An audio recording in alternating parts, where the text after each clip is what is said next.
पिछड़े समाज के थे उनका सर जो है वो मुंडवाया गया और उनको पेशाब से शुद्ध कराया गया। और प्रयागराज में शेड्यूल कास्ट के लोगों को पलायन जैसे हालात बन गए।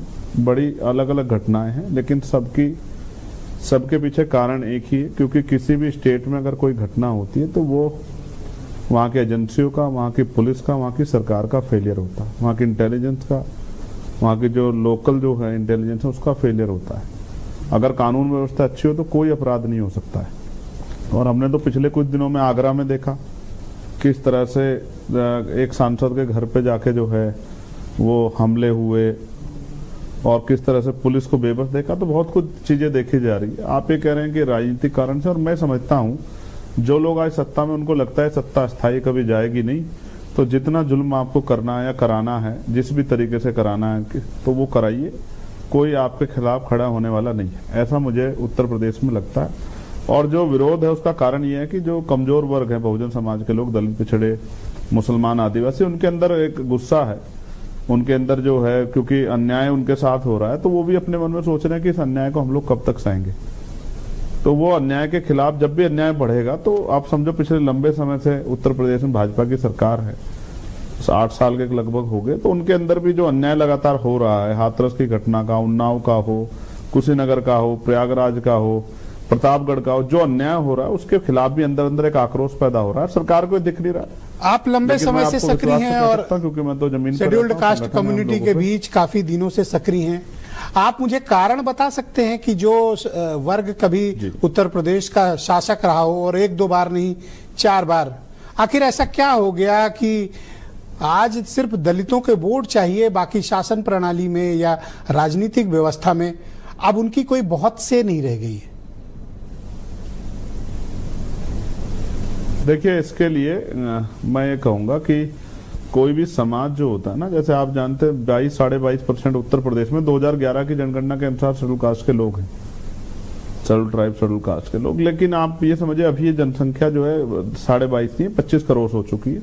जब जातिगत जनगणना होगी तब इसके आंकड़े आपको मिल जाएंगे। तो रही बात समाज का नेतृत्व जो है वो एक समाज का पढ़ा लिखा तबका ही करता है। इसके अगर आर्थिक स्थिति आप देखोगे शेड्यूल कास्ट, शेड्यूल ट्राइब की उत्तर प्रदेश में, तो यहाँ 80% लोग आज भी ऐसे हैं। जैसे प्रयागराज घटना, आप घर देखोगे तो पक्का मकान नहीं, सरकार तो बहुत पिछले 10 साल से सरकार तीसरी योजना आ गई है सेंटर में, प्रधानमंत्री आवास योजना चल रही है, पक्का मकान नहीं है, रोजगार नहीं है, जमीन नहीं है, स्कूल बंद किए जा रहे हैं, खेती नहीं है, तमाम तरह की और परेशानियां हैं, कोई इंडस्ट्रियल एरिया लग रहा है, तो पढ़े लिखे नौजवान बेरोजगार घूम रहे हैं, नई नियुक्तियां नहीं आ रही है, प्रमोशंस नहीं हो रहे हैं। तो जो समाज का जो पढ़ा लिखा तबका, जब से भारतीय जनता पार्टी सरकार उत्तर प्रदेश में आई है और सेंटर में आई है, तो जो कर्मचारी हैं, जो कर्मचारी समाज का नेतृत्व कर रहे थे, समाज को रास्ता दिखाते थे, वो कर्मचारी में थोड़ी सी उदासीनता आई है। उनको लगता है कि भाई अगर हम समाज को समझाने जाएंगे, समाज को रास्ता दिखाएंगे तो सरकार के लोग हम पे कार्रवाई करेंगे। आप ये मानते हैं कि 2012 के बाद तैयार हो पाए, खासतौर पर मोदी एरा के दौरान दलित समाज की राजनीतिक, सामाजिक और धार्मिक चेतना में बदलाव आया और उसने परंपरागत अपने समाज के नेताओं का और पार्टियों का साथ देने के बजाय उसने दूसरे राजनीतिक विकल्पों का इस्तेमाल किया। यही कारण है कि आज दलित चौराहे पे खड़ा है और भटकाव के रास्ते पर वो बटा हुआ है, जैसा मैंने डिबेट के उद्बोधन में कहा।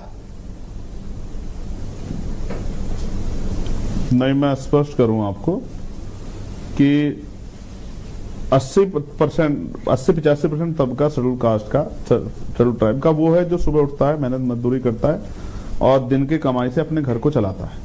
और 10-15% जो नौकरी में चला गया, कोई रोजगार कर रहा है, वो उसके कंधों पर जिम्मेदारी है कि पे बैक टू सोसाइटी करके समाज का हाथ पकड़े और समाज को रास्ता दिखाए। जिसको यही नहीं पता कि देश प्रदेश में क्या चल रहा है, बेरोजगारी कितनी है, जमीन किसके पास है, उद्योग धंधे किसको पास मिल रहे हैं, उनको तो यही नहीं पता कि उनकी मुक्ति का रास्ता क्या है। जबकि बाबा साहब अम्बेडकर को तो कह के गए ना, कोई political power is the master की, इट इज द मास्टर की by which you can open each and every door of your success. तो मैं बस आपकी ही बात को आगे बढ़ा रहा हूँ। ये वही समाज है जिसको ये सब पता था कि सत्ता कैसे चलती है, वोट कैसे पड़ते। सर 4 बार मायावती मुख्यमंत्री रही, 2007 से 12 तक बहुमत की सरकार थी। इस समाज को पता है सत्ता का मायने क्या है। ये अनअवेयर लोग नहीं है, ये अवेयर कम्युनिटी है हमारे उत्तर प्रदेश का दलित समाज। देन क्या ऐसा हुआ, आप मानते हैं कि उनके अंदर हिंदुत्व आ गया या विचारधारा में बदलाव आ गया? नहीं, मैं आपको स्पष्ट कर दूं, जैसा आप कह रहे हैं ना कि भाई आ क्या गया, बेसिक क्या है। जब 2012 के बाद 14 में जो परिणाम आए, जो पूर्व की पार्टी थी वो 0 पे आ गए, फिर 17 में वो और कम सीटों के तौर पे बदल गए, 17-18 के तौर पे बदल गए, फिर उसके बाद 19 में 2 दलों का जो बड़े दल थे मिलकर फिर भी परिणाम बहुत अच्छे नहीं आए, 10-15 सीटें करीब आई, और मतलब आप समझिए कि लगभग 65 सीटें वो हार गए। फिर उसके बाद जो है फिर 22 में रिजल्ट बहुत कम आए, एक ही सीट जीते। तो समाज कितने दिन तक इंतजार कर सकता है कि भाई हम जिसको वोट दे रहे हैं, अगर शक्ति नहीं बन रही, समाज तो अपना सब कुछ दे रहा है, पूरा दे रहा है। आप देखो ना, मतलब इतने बुरे हालात में 13-14% वोट मिलने का मतलब ये है कि समाज तो अपना मैक्सिमम अपनी तरफ से कोशिश कर रहा है, लेकिन नेताओं की जो पॉलिसी है, उनके जो उस तरह के जो कोऑर्डिनेशन है, उस तरह की जो चुनावी जो है उस समय जो चीजें इंपॉर्टेंट होती है वो नहीं कर पा रहे, उस तरह के जातीय समीकरण नहीं बना पा रहे, उससे फेलियर हुआ है। तो फेलियर हुआ है तो कम्युनिटी के बीच काफी दिनों तक मैंने बात की, मेरे यहाँ पे चर्चा भी की, बात की। इन दिनों दलित समाज में एक राजनीतिक मायूसी है, आप हो या मायावती जी हो या कोई हो, उनके अंदर वो मायूसी को नहीं खत्म कर पा रहे हैं आप लोग। नहीं, मैं इस बात से असहमत हूं। मैं स्पष्ट तौर पर कहना चाहता हूं कि दलित समाज में कोई जो है मायूसी नहीं है, और उनकी जो है राजनीतिक शक्ति प्राप्त करने की जो है भूख बढ़ी है। और ये हम देख रहे हैं क्योंकि हम प्रभु सम्मेलन कर रहे हैं, हमने 8 सम्मेलन कर लिए। हमें पता है कि जहां एक तरफ लोग पैसा देते हैं, गाड़ी देते हैं, खाना देते हैं, शराब देते हैं, तब लोग नहीं आते।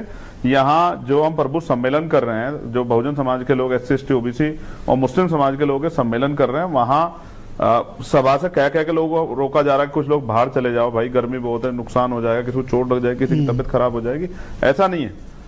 ये वो है जो भूखा पैसा रह के भी राजनीतिक शक्ति को समझता है, रिक्शा चलाता है, ठेली लगाता है, खेत किसी के मजदूरी करता है, लेकिन राजनीतिक शक्ति को समझता है। लेकिन नेताओं से निराश हुआ था। अब ऐसा नहीं, ऐसा होता तो चंद्रशेखर जो है बड़ी बड़ी शक्तियों के सामने, बहुत बड़े बड़े गठबंधन के सामने मेंबर ऑफ पार्लियामेंट। अब मैं आपकी बात को ही सामने रखते हुए एक प्रश्न आपसे करता हूं।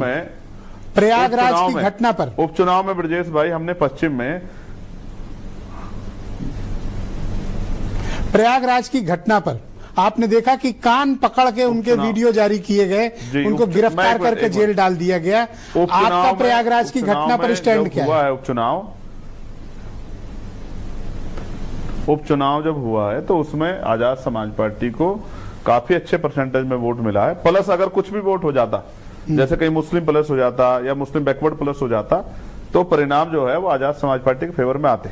उत्तर प्रदेश में जैसे मीरापुर में हुआ है या उधर, और वो चुनाव भी कैसे थे जहाँ पुलिस डंडा लेके खड़ी थी, मुसलमानों को पीट रही थी, दलितों को पीट रही थी, जो भी वोट जो है बीजेपी खिलाफ दे रहा था उनको धमका रही थी, डरा रही थी, वो ऐसे में चुनाव हुए। अभी जो फेयर चुनाव होंगे आप देखना, त्रिस्तरीय पंचायत चुनाव। रही बात प्रयागराज की, तो आप समझो कि इस सरकार ने जो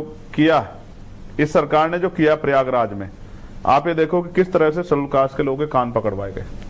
इससे पूरे देश के शेड्यूल कास्ट में, शेड्यूल ट्राइब में, बैकवर्ड में गुस्सा है। उनको लगता है कि ये अपमान किया गया जानबूझ के, जबकि मैं लगातार मांग कर रहा हूं कि इसकी सीबीआई जांच करा दो। सर, ऐसा क्या हो गया है कि मैं उस गांव में जाना चाहता हूं। प्रयागराज की घटना पर आपका पॉलिटिकल स्टैंड लोग जानना चाहते हैं। दूसरा एक आरोप ये लगते हैं कि आप कोई भी पॉलिटिकल लड़ाई को लॉजिकल कंक्लूजन के तक नहीं पहुंचा पाते हैं। बहुजन समाज पार्टी के लीडर्स ये आरोप लगाते हैं कि आप उनके खिलाफ मुकदमे कराकर, निर्दोष युवाओं को जेल भिजवाकर, FIR कराकर आप दिल्ली चले जाते हैं और बाद में भुगतना उनको पड़ता है। प्रयागराज हो या पश्चिम उत्तर प्रदेश की घटनाएं इसका बहुत उदाहरण है और आपको इसकी स्पष्टता देनी चाहिए। बिल्कुल देनी चाहिए।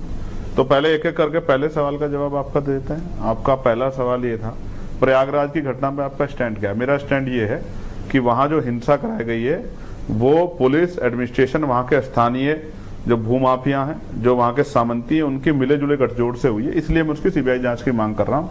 उसमें जो लोग पकड़े गए हैं वो शेड्यूल कास्ट के लोग हैं, जो अपने काम से आए, अपने जो है घरों पे थे, पढ़ाई स्कूल से आए, जिनको रात के अंधेरे पुलिस उठा लाई और वहां जाति पूछ के मारा जा रहा है। ये अन्याय हो रहा है और इस अन्याय को पूरे देश के लोग देख रहे हैं। मैं भी लगातार टच में, हमारी वकीलों की टीम वहां गई है, हम लोगों ने वहां पैनल बनाया, हम सब लोगों को जेल से निकालने के लिए प्रमुख रूप से प्रयास कर रहे हैं। आज हमने जो है पूरे प्रदेश के सभी जिला मुख्यालयों पे इसकी सीबीआई जांच के लिए, कौशाम्बी की भी और प्रयागराज में इसकी सीबीआई जांच की हमने मांग की है। और जो स्कूल जो मर्जर हो रहे हैं, उन स्कूलों को मर्जर रोक के उनमें सुविधाएं दी जाए, इसके लिए हमने जो है आज पूरे प्रदेश के सभी जिला मुख्यालयों पे ज्ञापन दिए, शांतिपूर्वक आंदोलन किए। दलित समाज क्यों न मायावती के साथ जाए, आप पर दलित समाज क्यों भरोसा करे? इसलिए भरोसा करें क्योंकि दलित समाज जानता है, उनके जो महापुरुष हुए हैं उन सबने कहा है कि सत्ता संघर्ष से मिलेगी। और संघर्ष कौन कर रहा है इस समय में, इस बात को एक बात किसी छिपी हुई नहीं है। संघर्ष तो जो कर रहा है वो सब दिख रहा है। कैसे पार्लियामेंट में लड़ रहा है? आप बताएं, क्या मायावती संघर्ष नहीं कर रही है? नौकरी रोजगार, आप बताइए कि मायावती की राजनीति कोलैप्स होने का कारण क्या था कि उन्होंने संघर्ष नहीं किया? नहीं, इसका आकलन आप लोग करिए, ये आपका काम है, ये मेरा काम नहीं है। सर, आपने कहा कि संघर्ष कौन कर रहा है, सब देख रहे हैं, सम्मान करते हैं। तो मेरे ख्याल से क्लैरिटी आपको देनी चाहिए। जब आ गए राजनीति में तो क्लैरिटी दीजिए। नहीं, मैं तो अपनी बात कर रहा हूं। नहीं, बिल्कुल क्लैरिटी। अब मैं क्लैरिटी का मतलब ये नहीं थोड़ा ही कि मैं आपसे किसी बात पर बहस करूं। मैंने स्पष्ट कर दिया कि आजाद समाज पार्टी संघर्ष कर रही है। किसने ज्ञापन दिया? आज पूरे प्रदेश के जिला मुख्यालयों पे कौशाम्बी की घटना के लिए पाल परिवार की बेटी का अन्याय हुआ है, और इलाहाबाद की प्रयागराज की घटना पे सीबीआई जांच, किसने ज्ञापन दिया? स्कूलों के। अच्छा, मैं सीधे सीधे पूछ लेता हूं और साफ साफ पूछ लेता हूं। ज्ञापन तो आजाद समाज पार्टी दे रही है ना। क्या मायावती और भारतीय जनता पार्टी का जो कॉम्बिनेशन रहा, उनके ऊपर आरोप लगे कि वो बीजेपी की बी टीम है, इस कारण उनको बहुत नुकसान हुआ, या उन्होंने संघर्ष का रास्ता छोड़ दिया, या विचार बदल लिए? मैं इनमें से कुछ भी कहूंगा तो फिर आप ही के लोग जो हैं यहाँ बाद में कहेंगे कि देखिए चंद्रशेखर जी ने बहन जी पे ऊपर आरोप लगा दिया। मैं आपको फिर स्पष्ट कह रहा हूँ, पहली बात तो आप एक बात आप जान लो ब्रजेश जी, आप बड़े सीनियर पत्रकार हो, कि सिर्फ दलित समाज के लोग अलग अलग पार्टियों में नहीं है, ब्राह्मण समाज के लोग भी अलग अलग पार्टियों में, सारी पार्टियों में ब्राह्मण समाज के लोग, क्षत्रिय समाज के लोग भी, एमएलए एमपी की संख्या देख लो, और अन्य भी समाज बटा हुआ है। ठीक है, आप ये मत समझो ना ये तो मजबूत लीडर मिलेगा, सारा समाज इकट्ठा हो जाएगा, और हो भी रहा है ना। आप देखो मेरी बात को। तो हो और सकता फिर है रही बात मजबूत लीडर आकाश आनंद हो, कोई पार्टिकुलर आप विकल्प में सिर्फ खुद को पेश करते हैं। हो सकता है कि आकाश आनंद आपसे ज्यादा संघर्ष करें आगे चलकर। नहीं तो समय बता देगा भाई, मैं कोई ना कर रहा हूँ क्या? मैं तो बिल्कुल नहीं ना कर रहा हूँ, मेरे छोटे भाई है। मैं कब कह रहा हूँ कि भाई वो मुझसे ज्यादा अच्छा नहीं कर सकते? समय बताएगा कौन अच्छा कर सकता है। ये कोई मैं कोई ना कर रहा हूँ, ये तो एक जो है ना कंपटीशन है, जनता के बीच जाना है, लड़ाई लड़नी है, संघर्ष करना है, लाठियां खानी है। आसान थोड़ा है कि सत्ता ऐसे मिल जाएगी। मुकदमे झेलने हैं, षड्यंत्रों का सामना करना है, कभी कभी गोली भी चलती है, तमाम चीजों का सामना करना पड़ा। मैं कहाँ मना कर रहा हूं? आपकी बात से मुझे लबोलुआब ये लग रहा है चंद्रशेखर जी, वही तो सत्ता में आएगा, कि आप ये मानते हैं, शायद आपकी बातों से मुझे ऐसा प्रतीत हो रहा है, आप ये मानते हैं कि मायावती पॉलिटिकली इरेलीवेंट हो गई है। आप जो कहना चाहिए आपकी टिप्पणी है, ठीक है। मैं आपके कहे से अपने जो पुराने नेतागण हैं जिनका मैं सम्मान करता हूं, उनसे लड़ने वाला नहीं। इस बात को आप अच्छी तरह समझ लो। वो समय चला गया है जब आप जो है हम लोगों को, बहुजन समाज के लोगों को आपस में लड़ा देते थे और हम लोग लड़ते थे। मैं ऐसा मैं किसी के लिए भी वो नहीं कहना चाहता। मैं अपना काम कर रहा हूँ, अपने संतों गुरु महापुरुषों को मानता हूँ, और मेरी लड़ाई किसी से नहीं है। मेरी लड़ाई तो अपने समाज में जो समाज थक गया है, जिसको ये महसूस हो रहा है कि भाई हम लोग पावर में आते हैं, उनके अंदर राजनीति, सर एक अंतिम सवाल है आपसे, ये भूख पैदा हो, उनको ये समझ आए कि बिना सत्ता के वो बहुत लड़ाई। एक मिनट ब्रजेश जी, जिनको लग रहा है कि हम पावर में आते हैं, उनके जो है खोए हुए आत्मविश्वास को जगाने के लिए हम लोग संघर्ष कर रहे हैं। और आप देखिए हम ही तो हैं जिन्होंने SC ST OBC और मुस्लिम समाज के लोगों को प्रबुद्ध कहा, वरना सारी बहुत बढ़िया बात है। मेरा अगला सवाल मुसलमान समाज पे है, हम ही तो हैं, मुस्लिम समाज पर है। आपको यानी चंद्रशेखर आजाद को और आजाद समाज पार्टी को मुसलमानों का वोट तो चाहिए, लेकिन उत्तर प्रदेश में मुसलमानों पर अगर अत्याचार होता है, आप दलितों के मामले पर तो बहुत आक्रामक रुख रखते हैं, लेकिन मुसलमानों की लड़ाई नहीं लड़ते हैं, करेक्ट? ये भी आपका एक आरोप है।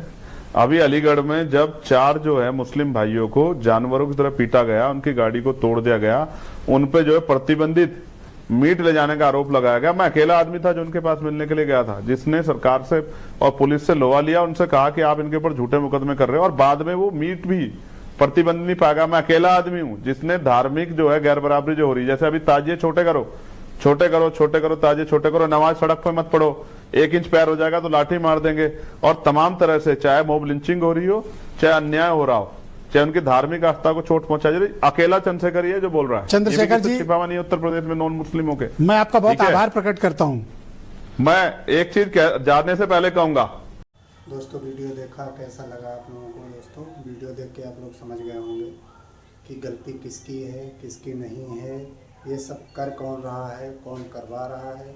दोस्तों आप लोग खुद समझदार हो, खुद समझ सकते हो। दोस्तों आज भी हमारे देश के कुछ लोग हैं जो अंधविश्वास इन सब चीज़ों को मानते हैं, लेकिन दोस्तों हमारे बाबा साहब ने जो संविधान बनाया है उस संविधान को देख के चलिए और उस संविधान के आधार पे चलिए। संविधान में सीधा सीधा लिखा है कि संगठित रहो, संघर्ष करो, पढ़िए लिखिए, आगे बढ़िए। जब अपने बच्चों को अच्छी शिक्षा देंगे, पढ़ाई कराएंगे तो कहीं भी दुनिया में भेज दो आप, कहीं कोई दिक्कत नहीं होगी। पढ़ा लिखा इंसान हर किसी से टकरा सकता है, कहीं भी जा सकता है, कोई दिक्कत नहीं होगी। इसीलिए दोस्तों कहते हैं पढ़ाई पे ज़्यादा से ज़्यादा फोकस करिए। अपने से ज़्यादा जो आपने झेला है वो अपने बच्चों को मत झेलाइए, उन्हें अच्छी शिक्षा कर दीजिए। और दोस्तों हमारा समाज इसी तरह आगे बढ़ता रहे, मैं तो यही कहूँगा दोस्तों। और वीडियो कैसा लगता है, कौन कौन कहाँ से देख रहा है दोस्तों वीडियो को, और दोस्तों मेरे चैनल को फॉलो कर लें। और दोस्तों मिलते हैं अगले वीडियो में। कमेंट में अपनी राय देना, कैसा वीडियो है, सही कहा या गलत कहा। जय भारत।